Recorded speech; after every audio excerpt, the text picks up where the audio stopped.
Essentials you'll need as an international traveler. 1, you need sunblock. Sunscreen, protector del sol. You need it for your face, you need it for your body. Something about being on a different continent, the sun, the rays, they just hit a little bit different. Second, I don't have them here, but you need sunglasses, shades, sunnies, whatever you call them.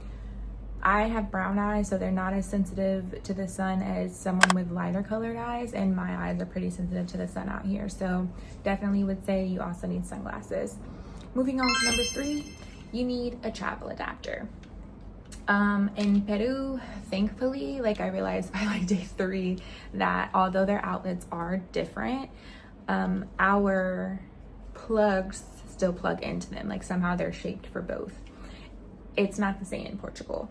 So I have purchased 1 adapter for myself so that I can charge my phone. And then 2, I brought this with me, and there's 3 outputs on it, 2 USB-A, 1 USB-C. So I can technically work on charging 3 things at one time. I wouldn't suggest getting, as much as I wish I had like 2 of these, I wouldn't suggest getting too many more, because there's not as many outlets in the destinations that I've been in so far as like what we're used to in America. And I believe that's because we might be over consuming and using energy in America. So I think other countries have designed things to be less. I could be wrong, do what you want, but definitely an essential. Moving on to what I believe is number 4, which should probably be closer to number 1. You need a passport.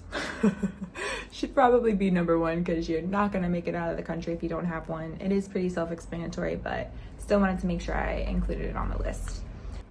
Please make sure that you have at least 1 or 2 external battery packs. You are going to need your phone.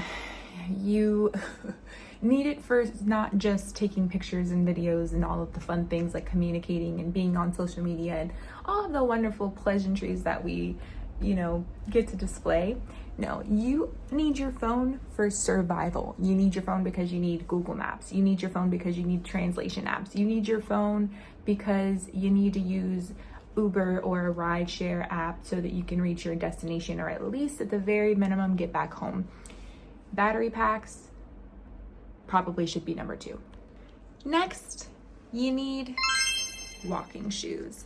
So wherever you go, I guess it depends on what kind of traveler you are, but if you're an international traveler, you probably want to explore and not just get R&R. So here in Portugal, the terrain is, there's different terrains for 1. And for 2, it's a lot of like old fashioned, like, so I know a lot of my people are from Florida, so we know St. Augustine pretty fairly, and like, it's like that cobblestone, like older roads. That's a lot of Portugal, and it's not as easy to walk on. 1, definitely I haven't even tried sandals, I wouldn't. But 2, like, I love these new Vans that I got because the way that they grip the terrain is wonderful, and they're also super cute. Moving along to the next item on our list. These kind of get into like who you are as a person and what you're doing out here. Personally, I did my first trip to Peru and I packed my Bible, but when I got to the airport, I was too heavy. So I put my Bible in my trunk, didn't bring it. Second trip to Portugal, I made sure to include my Bible.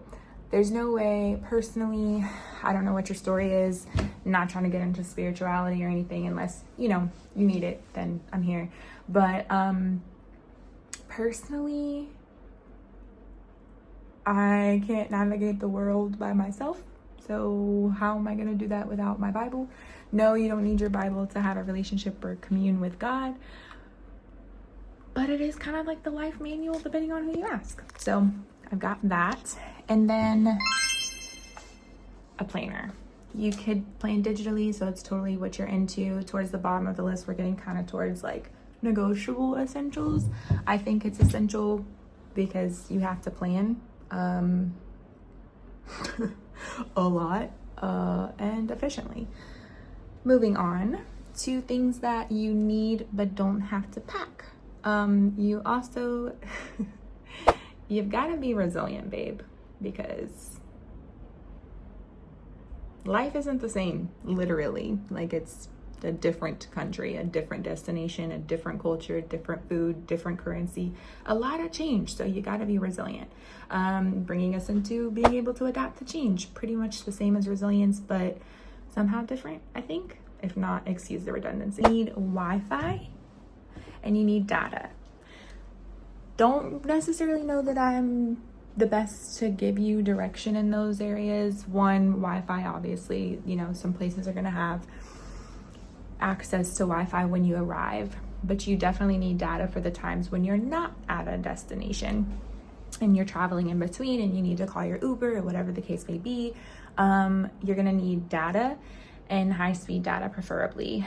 Personally, I'm like, do I share? Do I not?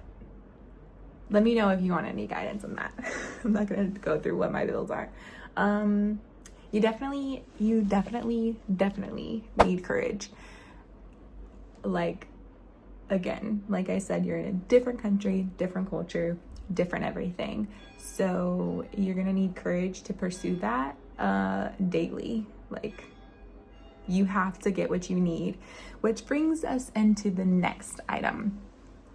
What you'll need, you'll realize very quickly, at least I did, you need water. You need your essentials to survive as a human being. And when I say that, yeah, we know, like, maybe you get off the airplane and you grab a bottle of water, which is what I meant to do, should have done. But you will realize very quickly that your essentials as a human being are gonna be, you need water, you need food, you need clothing. Like, no matter where you go, no matter what the circumstances are, and you need them to suit the climate that you're currently in. And you need currency. So the need for currency, thankfully, because it's 2025, is kind of shifting to where we can, a lot of places that I've been so far are adapted to being able to accept tap pays. So next, obviously, you need your hygiene and your toiletry items. You can, I suggest, get travel size, even though you're gonna be at your destination probably for a little bit longer, depending on what your agenda is. You're gonna need toiletry items, but you still need to be able to travel with them. So the smaller, the better. I am a curly girl, and I need full-size products because, as you can see, I have a lot of hair. Ain't no travel size gonna work for me, and there's not very many travel size options, so that's a problem I'll tend to later. Okay, so we've got a travel adapter, battery packs, adapt to change, resilience, routine. You want to make sure, this one I'm kind of preaching to the choir, if that's used correctly. You want to make sure that you have a routine built within yourself. Your environment is about to change, and depending on how many countries you want to visit, it's gonna, and how much time you want to spend there, it's gonna change that much faster. So if it's a week, 2 weeks, 3 months, you're not just going home to your apartment or your house where you've got like a solid structure in place. No, your structure is shifting way more periodically than you're used to. So the more routine that you have built within yourself, the better that you can adapt to this change that's routinely occurring. That is my list of essentials. Less is more. The less that you pack, the less amount that you bring, the less that you're tied to, and the more that you can grow. So those are my tips on essentials that you need as an international traveler. Let me know what you think you need to bring, or if you are an international traveler, and I'm sure you've got more experience than me, let me know what I got right, or what I got wrong, or what I should make sure to bring on my next trip. thanks for watching. Make sure to like, follow, and subscribe. I am Sierra Nicole, 2 E's. Bye. I wanna be my dream.